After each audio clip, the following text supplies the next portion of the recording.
दोस्तों, एक सवाल जो अक्सर वकीलों से पूछा जाता है, और सवाल ये है कि सर अगर कोई हमारी ज़मीन पे कब्जा कर लेता है तो कैसे हम अपनी ज़मीन को उससे छुटाएं, कैसे हम अपनी ज़मीन को कब्जा मुक्त कराएं, और वो क्या समाधान है, वो कौन सी प्रक्रिया है जिसके तहत हम अपनी ज़मीन को कब्जाधारी से मुक्त करा सकते हैं और अपनी ज़मीन हासिल कर सकते हैं, चाहे वो आपका घर हो, प्लॉट हो, फ्लैट हो या ज़मीन हो खेती की। तो इस सवाल का जवाब मैं आज आपको बिल्कुल स्पष्ट रूप से देने जा रहा हूं और आपको समझाने वाला हूं उस प्रक्रिया के बारे में जिसको आप फॉलो करके अपनी ज़मीन को कब्जाधारियों से क्या है मुक्त करा सकते हैं। तो दोस्तों, मेरा नाम है वाजिद चौधरी, आप देख रहे हैं मेरे यूट्यूब चैनल वाजिद क्लासेस। और इससे पहले मैं आगे बढ़ूं, आप एक प्यारा सा कमेंट करें और बताएं कि आप इस वीडियो को कहां से देख रहे हैं, और चैनल को भी जरूर सब्सक्राइब करें और साथ में बेल आइकन की घंटा जो बटन होता है ना उसे भी ऑन कर ले, ताकि कानून से जुड़ी हुई तमाम वीडियो जो मैं अपलोड करता हूं अपने इस चैनल पे वो आप आसान तरीके से प्राप्त कर सके। तो सवाल ये है कि हम अपनी ज़मीन को कब्जाधारियों से कैसे मुक्त करा सकते हैं, कैसे हम छुटा सकते हैं। देखिए दोस्तों, अगर आपकी ज़मीन भी किसी ने कब्जा कर ली है तो आपने सबसे पहले क्या करना होता है कि आपने ये प्रूफ करना होता है कि आप उस ज़मीन का टाइटल, लीगल टाइटल आपके पास है, मतलब आप उस ज़मीन के क्या है लीगल ओनर हो, कानूनी नज़रों में आप उस ज़मीन के मालिक हो। दूसरा सवाल, अगर आप उस ज़मीन के मालिक हो तो वो ज़मीन आपसे आपके पास कहाँ से आई? क्या आपको वो ज़मीन उत्तराधिकारी के रूप में मिली? क्या आपको वो ज़मीन वसीयत के तहत मिली? क्या वो ज़मीन आपने खरीदी, मतलब वो सेल डीड के तहत आपको मिली? या उस ज़मीन को आपको किसी ने क्या है गिफ्ट किया है, दान पत्र के तहत वो ज़मीन आपको मिली? तो आप इनमें से किसी भी कंडीशन में अगर आपने वो ज़मीन आपको मिली है, आपके पास उसका लीगल राइट है, आप उसका लीगल टाइटल रखते हो, तो डेफिनेटली आप उस ज़मीन को कब्जाधारियों से क्या है मुक्त करा सकते हैं। ऐसा तो नहीं हो सकता कि आप उसके लीगल ओनर नहीं हो, आपके पास उसका लीगल टाइटल नहीं है, मालिकाना हक नहीं है, तो आप ऐसा नहीं कर सकते कि जिसने आपकी ज़मीन पर कब्जा किया आप उससे छुटा ले। लेकिन पहली इंपॉर्टेंट बात कि आप उसके लीगल टाइटल होने चाहिए, मतलब आप कानून की नज़र में आप उसके क्या मालिक होने चाहिए, चाहे वो ज़मीन आपके पास उत्तराधिकारी के रूप में आई हो, सेल डीड के तहत आई हो, आपने खरीदी हो, वसीयत के तहत आई हो, किसी ने आपको क्या है गिफ्ट की हो। अगर आपके पास ये कागज है, ठीक है, आपके पास ज़मीन के डॉक्यूमेंट्स हैं, तो आपने सबसे पहले क्या प्रक्रिया अपनानी है? अगर आपकी ज़मीन पे किसी ने कब्जा कर लिया है तो आप संबंधित थाने पे सबसे पहले उसकी कंप्लेन कीजिए और बताएं कि सर फला फला आदमी ने क्या है मेरी ज़मीन पे, मेरे घर पे, मेरे प्लॉट पे, मेरे फ्लैट पे कब्जा किया हुआ है, ठीक है, कब से किया हुआ है, पूरी डिटेल आप देंगे। ये पहली प्रक्रिया है। और जब आप संबंधित थाने में उसकी कंप्लेन करते हैं तो थाने से आपने उसकी क्या है रिसीविंग लेनी है, ताकि आपके पास ये रहे कि हाँ आपने क्या है कंप्लेन की है। फिर इसके बाद आपने क्या करना है, आपने वो कंप्लेन ऑनलाइन पोर्टल पे भी डालनी है। कहाँ कहाँ आप डालोगे? सबसे पहले आप डालोगे जो जन सुनवाई पोर्टल होता है, वहाँ पे आप एक कंप्लेन दीजिए। ह्यूमन राइट्स कमीशन जो होता है, मानवाधिकार आयोग, वहाँ पे आप एक कंप्लेन फाइल कीजिए।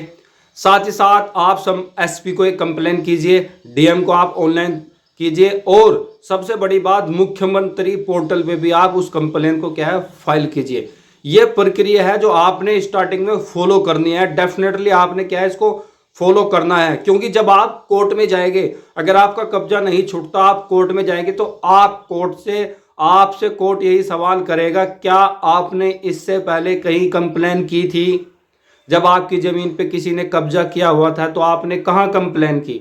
तो आपने संबंधित थाने में ऑनलाइन पोर्टल पे, चाहे वो जन सुनवाई का पोर्टल हो, डीएम का पोर्टल हो, एसएसपी का पोर्टल हो, मुख्यमंत्री पोर्टल हो, या क्या है वो कोई सा भी पोर्टल हो जहां आप अपनी क्या है कंप्लेन डाल सकते हो, वहां पे सबसे पहले आपने संबंधित थाने में एप्लीकेशन देने के बाद वहां पे क्या करना है, आपने ऑनलाइन पोर्टल में अपना फाइल, अपनी कंप्लेंट डाल देनी है। उधर से क्या होगा, जब आप मानव अधिकार से मुख्यमंत्री पोर्टल पे, कप्तान के यहाँ पे, डीएम के यहाँ पे जब आप वो करोगे ना ऑनलाइन एप्लीकेशन, जब डालोगे कंप्लेन करोगे तो वे लोग आपसे फ़ोन करेंगे, आपसे पूछेंगे बताइए आपके आपको क्या प्रॉब्लम है। आप बताना कि सर मेरे साथ ऐसा ऐसा हुआ, मेरी ज़मीन है, मैं उसका मालिक हूँ, मेरे पास उसके सब कागज़ हैं, लेकिन किसी दबंग कोई दबंग आदमी है, वो क्या है गुंडे लोग हैं और ज़बरदस्ती मेरी ज़मीन पे कब्जा किया हुआ है, उनकी राजनीति की पकड़ है और वे हमें क्या है राजनीतिक थ्रेट देते हैं कि तुम हमारा कुछ नहीं कर सकती। ये चीज़ें आप जब आपसे पूछी जाएगी फ़ोन पे आप तो ज़रूर उनको बताना। फिर वह क्या करेंगे, जो संबंधित थाना होता है, दरोगा होता है अपने हल्के का, वो लोग क्या है वहाँ पे मौके पे पहुँचेंगे। आप उन्हें डॉक्यूमेंट्स दिखाना और बताना कि ये लोग हैं कि क्या है इन्होंने मेरी ज़मीन पे कब्जा किया हुआ है, तो वे क्या है बलपूर्वक वहाँ से क्या है कब्जा हटवा देंगे। लेकिन 1% ऐसा हो जाता है कि जो कब्जाधारी है वो पुलिस से साठगांठ कर लेते, ठीक है, उन्हें पैसे दे के क्या है रफा दफा कर देते। आपने यहाँ भी नहीं रुकना। फिर इसके बाद एक मुख्यमंत्री पोर्टल का नंबर होता है 10 जब आप 10 पे कॉल करेंगे तो डायरेक्ट कहाँ मिलेगा, सीएम ऑफिस में, सीएम आवास पे वो नंबर होता है।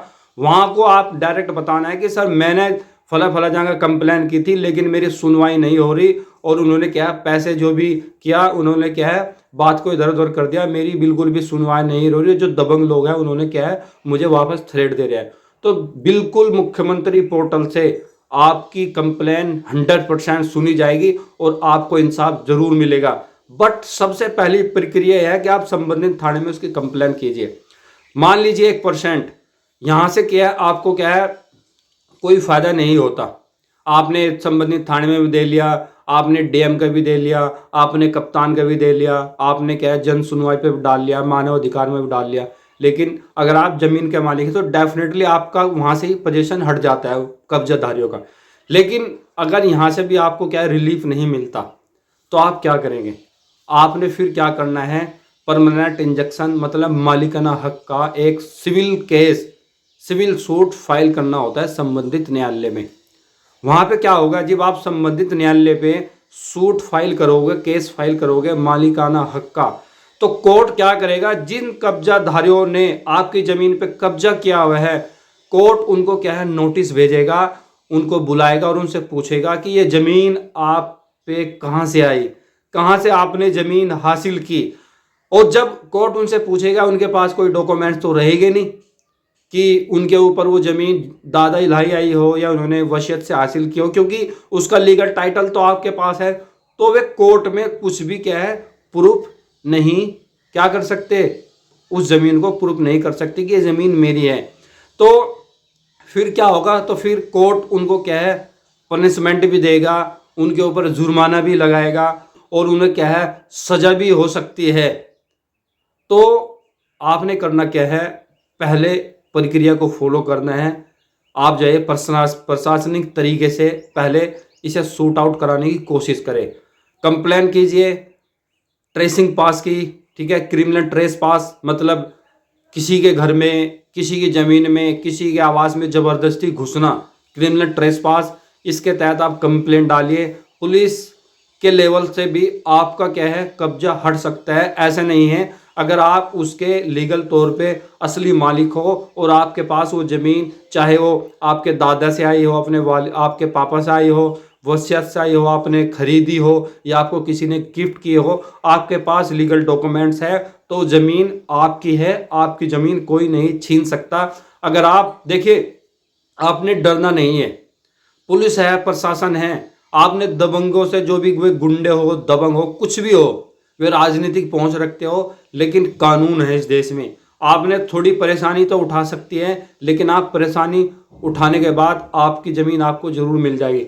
पुलिस के थ्रू नहीं मिलती तो फिर कोर्ट है, सिविल कोर्ट, आप जब सिविल केस दाखिल करेंगे तो कोर्ट खुद उनको तामील करेगा, उनको बुलाएगा, उनसे ज़मीन के डॉक्यूमेंट्स मांगेगा, वे ज़मीन के डॉक्यूमेंट्स नहीं दे पाएंगे। फिर इसके बाद क्या होगा, जब ये ज़मीन का डॉक्यूमेंट्स नहीं दे पाएंगे तो ज़मीन आपकी है डेफिनेटली, क्योंकि आप उसके असली मालिक हो, आपका हक आपसे कौन छीन सकता है। लेकिन दोस्तों एक बात मैं आपको ये भी बताना चाहूँगा कि हिंदुस्तान में न्याय काफ़ी ढीला होता है, काफ़ी देरी से मिलता है, तो इसलिए आपने हिम्मत नहीं हारनी।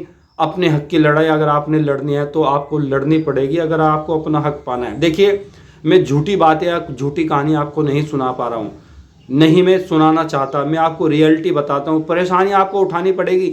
ऐसा नहीं है कि ये काम एक दिन का है, 2 दिन का है, तुरंत आप क्या है उस काम अब वो चीज़ें आपको मिल जाएगी। इसके लिए टाइम लगेगा, 2 महीने, 3 महीने, 6 महीने, साल जरूर लगेगा, लेकिन आपकी ज़मीन आपको मिल के रहेगी। तो दोस्तों सबसे पहले आपने प्रशासनिक सहायता लेनी है, पुलिस की सहायता ले आप, ठीक है। मुख्यमंत्री पोर्टल जन सुनवाई पर डाल ले, आपकी कंप्लेंट सुनी जाएगी, आपको फोन आएगा, आप अपनी सारी बातें बताइए अगर आप उसके ओरिजिनल मालिक हो। लेकिन ऐसा तो नहीं है कि आपने क्या है कई सालों से किसी को ज़मीन दे दी, वो बो रहा है आराम से, और अब आपने क्या है उससे न तो ज़मीन छुटवाने की कोशिश करी, न कभी उसको बोला कि भाई ज़मीन से हट जाइए मैं बोऊंगा, और वो 10-20 साल बीत गए ऐसे ही। तो फिर कोर्ट ये समझता है ना कि भाई जब 3-4 साल से आपने कभी कोई शिकायत ही नहीं की, तो फिर कहीं ना कहीं कोर्ट को क्या डाउटफुल लगता है। तो फिर आपने बहुत सारी चीज़ें की, बहुत सारी प्रक्रिया से होकर गुजरना होता है। तो इससे पहले मैं आपको सॉर्ट आउट डे की बात बताना चाहूँगा। किसी भी ज़मीन को, चाहे अपना घर हो, कुछ भी हो, किसी को क्या है ज़्यादा टाइम तक मत दे। अगर आप भले ही रेंट पे दे रखी हो आपने, या ऐसे ही मिलने जुलने वालों को बोने के लिए दे रखी हो, भाई अपना पोजीशन रखे, ठीक है। तो और बहुत सारी बातें हैं, वीडियो लंबी हो जाएगी, लेकिन इन प्रक्रिया को आपने ज़रूर फॉलो करना है। अगर पुलिस से क्या है आपका समाधान नहीं होता, फिर आप परमानेंट कोर्ट में जा सकते हैं। कोर्ट उनको खुद क्या है तलब कर लेगा, क्योंकि असली मालिक, असली डॉक्यूमेंट्स तो आपके पास है, वे डॉक्यूमेंट्स क्या प्रूफ नहीं कर पाएंगे। तो बहुत बहुत शुक्रिया, कमेंट करके बताएं और इस चैनल को भी ज़रूर सब्सक्राइब करें।